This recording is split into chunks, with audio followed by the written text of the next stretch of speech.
Bonjour, je m'appelle Lucille, j'ai 34 ans, j'habite en Vendée, pas très loin de la ferme du Roc. Quand j'achète des produits bio, comme du lait par exemple, je vais me demander si les pratiques du producteur sont respectueuses de l'environnement, de la biodiversité, du bien-être animal. Pendant cette visite, j'étais agréablement surprise de voir toute la réflexion qui est menée depuis quand même pas mal d'années ici pour mettre en valeur la biodiversité et la favoriser. Il y a une vision à long terme avec l'agroforesterie et la replantation des haies. Ouais, je m'appelle Antoine Biteau, je suis éleveur avec les Rocs sur Saint-Mémin, donc je fais du lait, de la viande, du légume et de la céréale en bio. Donc ce partenariat avec la LPO, il est important et enrichissant, parce que c'est vrai que par conviction, en étant agriculteur à Biolay, on a mis tout un tas de pratiques vertueuses qu'on n'a jamais vraiment pris le temps de mesurer, et ce contact permet de partager par des spécialistes l'impact de nos pratiques sur la biodiversité et de voir encore comment on peut les améliorer.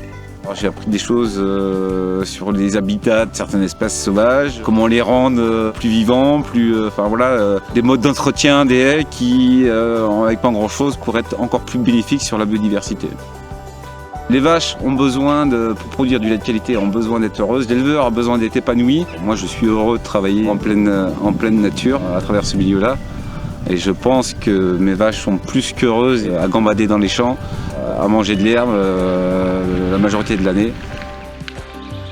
Je m'appelle Blandine Blachère et je suis salariée à la Ligue pour la protection des oiseaux en Vendée sur toutes les missions autour de l'agriculture et la biodiversité. Les paysans de cette ferme, depuis des années, ont engagé des travaux de replantation de haies, donc on les encourage vraiment dans cette direction.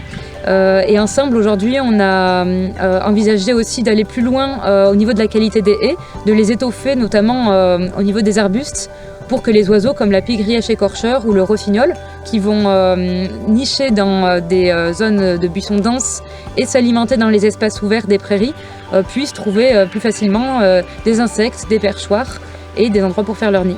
C'est vraiment intéressant de travailler avec des éleveurs comme ici, parce que ces espèces d'oiseaux sont vraiment liées au milieu agricole et grâce à la présence d'animaux notamment vont pouvoir trouver des insectes à manger.